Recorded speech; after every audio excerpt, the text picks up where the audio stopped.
Hey guys, it's Foxdrop here with a slightly different video today, and that's because I'm not actually doing a video for you guys. A lot of you guys, when you write into me, you ask me how you can improve your AD carry skills, and quite frankly, I'm not the best AD carry player, and also when you request me to make AD carry guides and videos, I don't really have a lot of time to do that in combination with all the jungling stuff which I have planned. So what I've done instead is that I've asked my brother to make a short AD carry series for me instead. Now, he is of a similar skill level to me. His name in game is Fire and he knows what he's talking about, and so he's just going to be doing a bunch of videos on how you can improve your AD carry skills, little tips and game analysis on things like the lane phase and team fights, things you can pick up to improve your bot lane skills. Now, give him all the feedback you can. He'll be answering all the questions in the comments. That's really all the introduction I want to give him, so just enjoy his videos. Hey guys, it's Fire here. Now, as you already know, I'm Foxdrop's brother, and I'm going to be bringing you a series of videos analysing the lane phase from some of my games, and hopefully you can learn a few things from my mistakes and pick up a few tips along the way. In this game, I'm going to be playing Graves with a Sona, and we're going to be against an AD Kennen and a Lulu. The runes of masteries I use are pretty standard. The only difference would be that for one of my reds I do take a crit chance rune, and this is simply because a crit can really sway the lane in your favour, and I believe it's worth taking the less AD for that crit chance. So in this clip I'm just going to demonstrate how to trade and how not to trade. So as you see there, I took around 25% of my life, but I do have a Sona to heal that back up, and Lulu's already on half health, and so is Kennen. So the basic combo to harass in lane as Graves is going to be an auto attack instantly into a Q. Now this gives you a lot of damage, and your auto attack range is slightly lower than the Q, meaning that even if the enemy AD walks back after the auto attack, your Q is most likely going to hit him. The other mechanic which works across the board is looking at your minion's health. Now when the enemy AD comes up to last hit, all you need to do is attack him. He's not going to attack you back 9 times out of 10 because he's trying to get that last hit, which means you just get some free harass and then you can back off.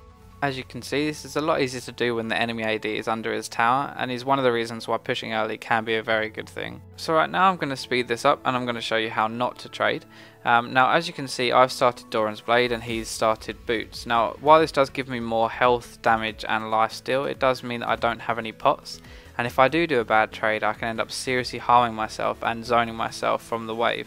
So as you can see there, I walked up to Kennen to trade with him while he had his mark passive on, which was a bad mistake by me, which meant that he could apply that and use his W for extra damage. Now not only that, but when he started to walk away, I wanted to trade back that damage and ended up with Lulu applying her E and slowing me with her Q. Overall, this now means that I'm at half health, and it's going to take me a long time to get back to full with no pots, meaning that actually I'm going to have to zone myself from the wave. The next thing I want to talk to you about is power spikes. Now there are two types of spikes, being items and levels. So when you're playing Graves, you get a massive power spike at level 6 when you get your ultimate. Now right here, even though we're both low and Sona's out of mana, she wants to go back, but I'm telling her to stay because I know that I am 1 or 2 minions off level 6 and Lulu is really low at the moment. Now what I'm looking to do is I'm just looking to stay in EXP range. I don't want the last hit, but I bait her in here, she gets too aggressive and doesn't realise I'm 6, and before she knows it, she's dead. While we could have possibly killed Kennen too, I wasn't sure when he was going to hit 6, and again that's a massive power spike for Kennen, and I didn't want to end up trading a kill back to him, so we just let it go and went back to base. So right now I've just gone back and I bought a BF sword, which is a pretty huge item for Graves and a massive power spike.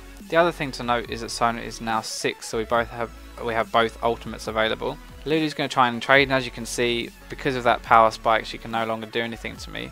Right here Kennen makes a big mistake, so I'm going to E away to avoid the stun, Q, W and R. I put the W down mid combo just so that when he comes out of the stun he has reduced vision and movement speed.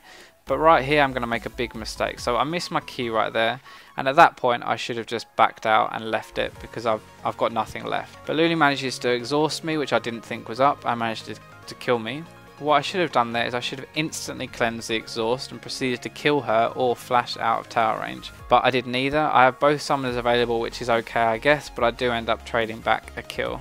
This clip is a little bit different, and it's just going to show you how using the skills in the correct order could avoid a death in a gank. So right here, Hecarim's coming down, as you see. He pops Ghost, so he's a little bit quicker than I anticipate.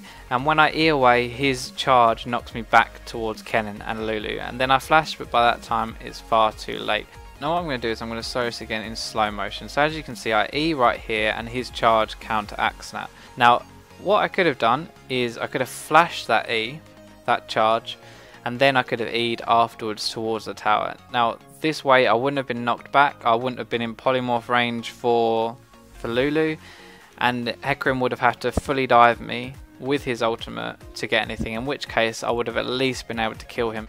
This clip is very similar to the last one in the sense of using the abilities at the right time. Now if you see, this is a great flash crescendo by Sona, but I Q W and then R. Now if I just Q R'd and R'd instantly, Kennen would also have been dead. If you noticed, he flashed and cleansed away. Now eventually we do pick up this kill on Lulu, but it could have been a 2 for 0 instead of just a 1 for 0. So I'm just going to go back very quickly and show you this again. At this point in time, the enemy team can't see Sona, so it means I can go a little bit more aggressive and get some good damage onto Kennen. Now this Sona ult is really good. This gets both of them, and if I instantly R here, he would have died. Now as you notice, he actually gets hit by the second part of the Graves ult, and so if I'd R'd instantly while he was still stunned, it would have been hit by both parts and he would have died. Now you could argue that he did burn his cleanse and his flash to get away from that, and his cleanse is something that I can't really help as it removes the Sona ult. However, his reaction time was so slow that it meant that actually if I had R'd instantly, he would have died. Now it's not the end of the world, obviously I do still pick up this kill eventually, and I do get some free farm. However, it's just something to bear in mind to better manage your skills and to hopefully capitalise on all of your enemies' mistakes. So that's all I've got for my first episode, and I'd like to thank you very much for watching. Please do leave your comments and feedback in the description below, and if you have any questions I'll do my best to answer them there as well. Just to let you know, I will be doing another series to run alongside this, which will be breaking down team fights from the perspective of an AD carry, so be sure to look out for that, and catch you next time.